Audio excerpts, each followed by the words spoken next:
Good morning, good morning. I hope you're safe and well. Thank you for watching wherever you are, whether it's live or on catch-up.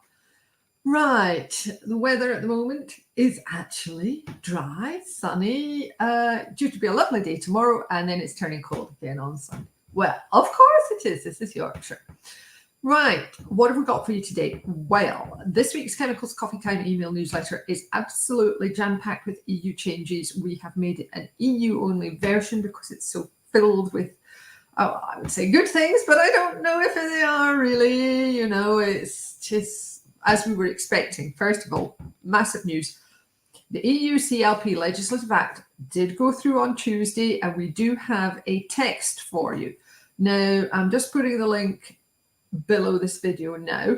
You've got to be careful because there could be a few translation changes, so it's not the absolutely final text, but it is as good as we're going to get until we get final publication, which could be as long as 6 or 8 weeks away. But this is the meat of it, the gist of it, and we're now in a position to be able to say what on earth is happening.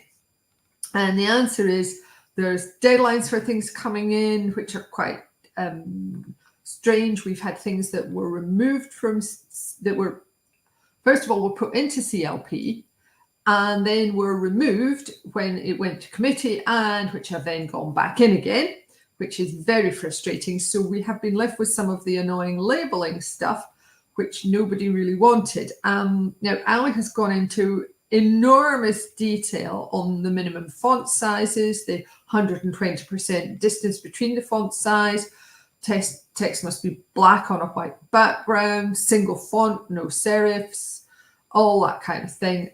She goes into a lot of detail in today's Chemicals Coffee Time, and if you are not already a subscriber to it, then you will be able to sign up here, because I can't possibly go through absolutely everything to do with the CLP Legislative Act. That's going in just now.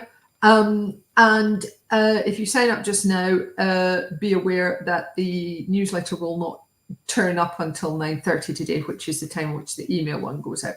But that will give you access to the whole of the archive as well. So it's well worth doing, and it is currently free. So that's the really big news from the EU. However, hang on a minute, what's this coming over the horizon towards us? It's the essential use concept. Huge shout out to Phil Rowley, who is one of our sort of legislative spotters, because this whole thing is far more than any one brain or any one company can deal with. And he spotted that the essential use definitions have been published. And we broke this on LinkedIn along with Phil, or rather Phil broke it on LinkedIn and we helped him publicize it. And that's the essential use definitions going out just now. Thanks again, Phil. Really appreciate your work.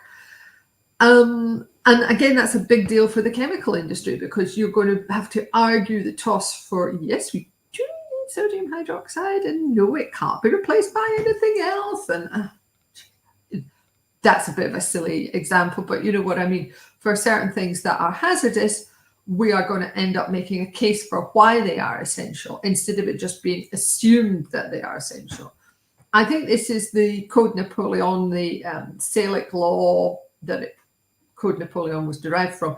This is the way European law works. It's different to Britain. Over there, the principle is everything is forbidden unless it's specifically permitted. Whereas over here in British law, everything is permitted unless it is specifically banned. And if you're a control freak, obviously, you much prefer the let's stop people doing things attitude, which is probably one of the main reasons why the UK was able to have the Industrial Revolution and the Agricultural Revolution. We had much more freedom to actually experiment and bring things online. For example, I remember ages ago learning about what happened in France. There was basically a closed shop on science in the, was it 1600s, 1700s, and you needed the permission of the king to be able to go down a particular route. And it's like, nah, that's not how it works, guys. So anyway, leaving that snippet on one side, which isn't in the newsletter itself, just came to me just now, sorry. What else have we got? Just to let you know quickly, there's a couple of other things that have come out this week from the EU again. There's the eco design of products. Now, you might think this is nothing to do with chemicals, but it does cover paints, lubricants, and chemicals. So eco design, which is going to bring in things like digital product passports and sustainability requirements, that's been brought in as well. And also microplastics. There's been a change to the microplastics regs, and it's really, you know, one of these things you've got to be on top of. So like I say, if you're not already a subscriber, do please sign up, because Ali's got all the detail in there, and I'm very happy to leave her to do that kind of stuff for me.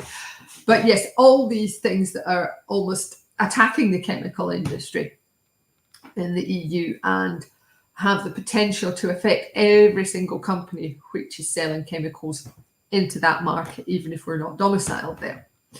So it's been a busy week in the EU. What are we doing to relax? And the answer is we are doing Monty Python. Oops, just trying to type and talk at the same time. And I am going to pop the video for you below this one. And that's the video link going in just now as well. So yes, busy week in the EU. Because they're coming up to the end of this parliamentary session, they sort of shoved a lot of things through. We need to be vigilant. I hope this helps with your vigilance on regulations. So whatever you're doing today, I hope you're having a good day weather-wise. I hope you're having a good day in general. Take care of yourselves, and I look forward to be able to chat to you again next week.